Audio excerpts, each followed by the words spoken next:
I'm back! Long time no see. It's definitely been a little while. We got a lot of stuff going on in the world, you know? There's the second actor strike from TV and theatrical to video games. I'm getting married in October. The company that I co founded for environmental tech reasons with one of my friends is doing pretty darn well, if I do say so myself. And, this space is gonna get completely, torn out and remodeled. This is my studio that we're in. In my first video, I'm betting you probably found me from that video, how to make a vocal booth for next to free. Well, this is going to be the continuation of that video because we are far away from a vocal booth, but we're still balling on a budget. So I'm going to show you how to actually take a space. We're going to soundproof it, not 100%, but I'm actually going to show you what it means to soundproof something, not just to treat it.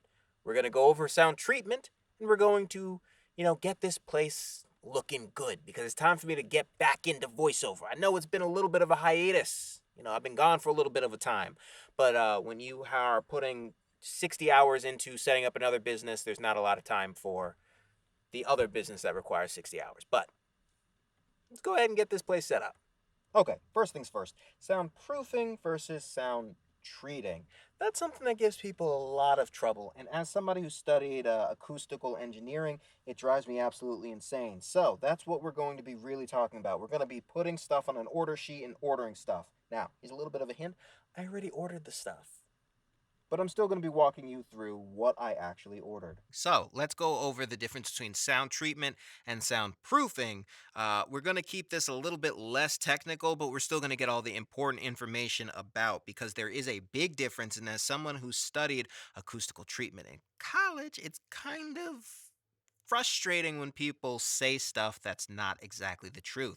So, as we can see here, we have two different websites. One is Audimute, a company that I order my stuff from, and the other is the Foam Factory, a company that I ordered my stuff from. Foam is not soundproofing, it is sound treatment. And this stuff that we're going to talk about is not sound treatment, it works to help soundproof an environment. Now, let's start with the one that we all know and love, which is sound treatment. We all love foam. We love foam. We can't get enough of the stuff. Now, wedge foam is what I'm going to be talking about today, and this number is going to be particularly important. Without going in depth with an NRC rating, you need to understand the higher the NRC number, the better it's going to be that material at absorbing sound. So I have behind me and all around me 4-inch thick wedge foam. It's got an NRC rating of 0.80. Now, why is that important? Amazon mostly sells this 1-inch foam, which has an NRC rating of 0.04. It is half as effective, and that makes a huge difference. This can't do anything for your lower bass frequencies. Nothing at all. Now, get rid of your higher frequencies. It can help to tame some of that flutter echo, but it's not actually going to do much for your lower frequencies. That's number one.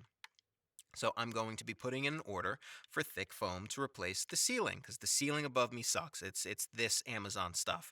So what I actually put the order in, and we're going to show you this in real time so you know, was Acoustic Grid, just because it looks cool. Now, this is only 2 inches thick. However, I don't want the room to be too dead. You can have a lifeless room, which this room has been rather lifeless for the last year that I've been here because it's just 4-inch thick, literally all around me, and then a carpeted floor. So the ceiling is going to be 2 inches, and then behind me is going to be 2 inches, and it also just looks rather nice, in my opinion. Now, when it comes to soundproofing, the thing that everybody thinks that they're getting with the foam, but they're not actually getting with the foam, you need something different. What you need is MLV, mass loaded vinyl. So let's go ahead and look at this. This is Peacemaker Sound Barrier 3mm. Thicker is not necessarily better. In this case, the thicker you get, the less effective it can actually be at helping to soundproof. So the thicker one is going to be going down on your floor. It's not for on your actual walls. This stuff is really heavy, dense material. It's really thin, but as you can see from the picture here, if I can zoom in here, they are putting this stuff, I can zoom in, but I can't move up. They're putting this stuff actually before they put up their drywall. This stuff is actually connecting directly to the studs, and then the drywall goes in front of it. You got insulation, you got this stuff, and then you have a wall. This stuff makes it so that sound can't go outside and escape through your area. That's the layman term. It also makes it so that sound can't come from the outside and permeate into your area. Now, there are always going to be problems like windows and doors. Windows and doors take some special consideration, but for the most part, when you're thinking about sound proofing a space, it is expensive, it is time consuming, and you have to be very careful. You're talking about the physics of sound here. Sound will, it's like water. It'll come through any single gap or crack that you leave. So, if you're looking to get foam, that's going to be for treating a space. If you're looking to get soundproofing, you need double walls, you need a floating floor, you need mass loaded vinyl, you need insulation inside, you need a green glue, you need cork, you need a lot of different things. So don't let people trick you, but this stuff doesn't have to be overly expensive. I'm in a room that is currently 6 feet long and 4 feet across. I know that very well. And in order to get this whole room done, took me two of these guys at their larger quantity.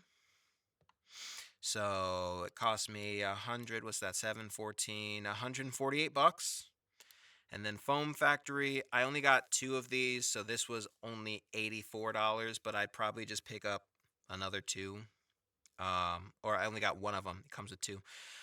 So this would be 100 and, what's this, 85, 4, 8, 12, 16, 160, 170. $170. So for about, let's say it takes me carpet, 400, 500 bucks, I can treat this and turn this into a professional studio. As you know, they usually cost a couple grand. So these are the two things that I would recommend you start to look into for this. We're going to be doing more of this. We're going to be doing a deep dive. I'm going to be tearing this whole damn place apart, and I want you guys to come with me. But this was just the first little look into what I actually ordered to come into the studio. And you're going to come along while I actually set up the studio probably next week. So look forward to that.